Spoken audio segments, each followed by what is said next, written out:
customer can see that, okay, there's dozens of other third-party companies that Metasys will work with, because it just gives them the more warm and fuzzies that they can go with third parties. But we won't so much go out to actively promote third parties, because, like I said, we want people to buy the Johnson Controls hardware instead. But if a customer's hell-bent on buying that solution, then we'll say, yep, it's been integrated, it's supported. You can go off and run it, no problem. And what if that hardware does not exist in Johnson Controls?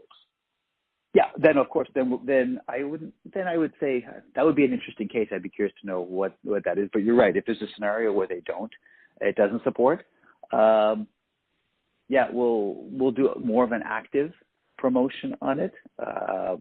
It's not really sort of like, I guess the best way of promoting these was you're going to have a catalog. So you're going to have a catalog of all these devices, and that product will be in the catalog. Perfect. So that product will be in the catalog of supported devices. Yeah. Yeah. I get it. Okay. That's the key I wanted to know, because I want to know how the product would come to light, like with the manufacturer. Yep. Great. Now, you mentioned that fire is going through innovation, right? And you're right. When I look at fire systems, like today I see two predominant systems. One is mitigation, where you have fire sprinklers with mechanical heads.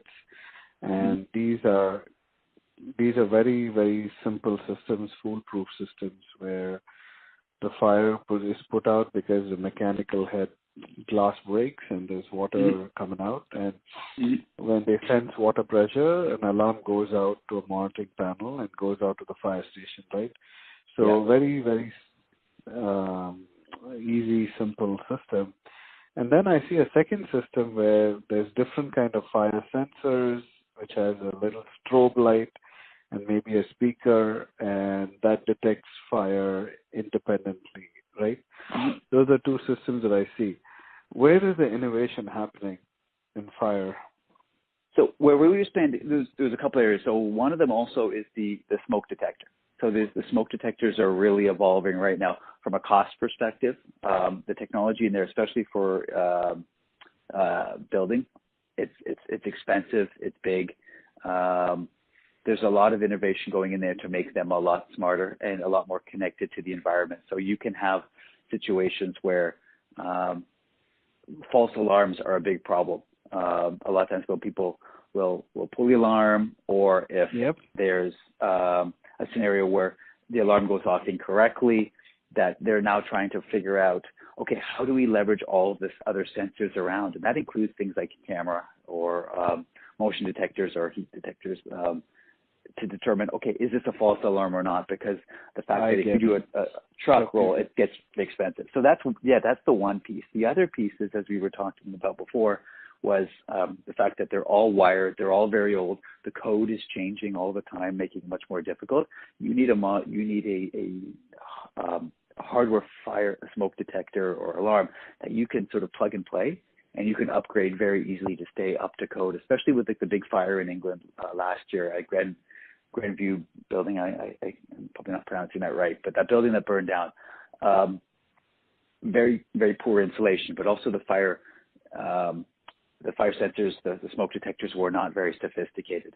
We're now making them wirelessly. And what wireless does is not only just reach and easy to install, but you can mesh them too. So that if you have a fire alarm going off in a hallway by itself, then there's like, okay, maybe someone's pulled that. Maybe there's something a little bit odd. But if you have a fire alarm going off in the hallway, but also in one of the rooms, in one of the apartments next door, then there's more likely. So what you're doing is you're looking for multiple sources of validating information. It's almost like the home security system. So this is not just the sensors, but there's a lot of algorithms in the background which are intelligent to determine patterns, right? That's what you're telling me. You have the biggest patterns. Yeah, absolutely. So the biggest problem that that customers tell us about, and that's for security and for fire, is false alarms and the $500 per charge that police or fire charge for false. So if we can solve that problem, that's their number one problem. And even in home intrusion, if we can solve the problem that it says, okay, we are able to validate that if an alarm goes off and it gets to the monitoring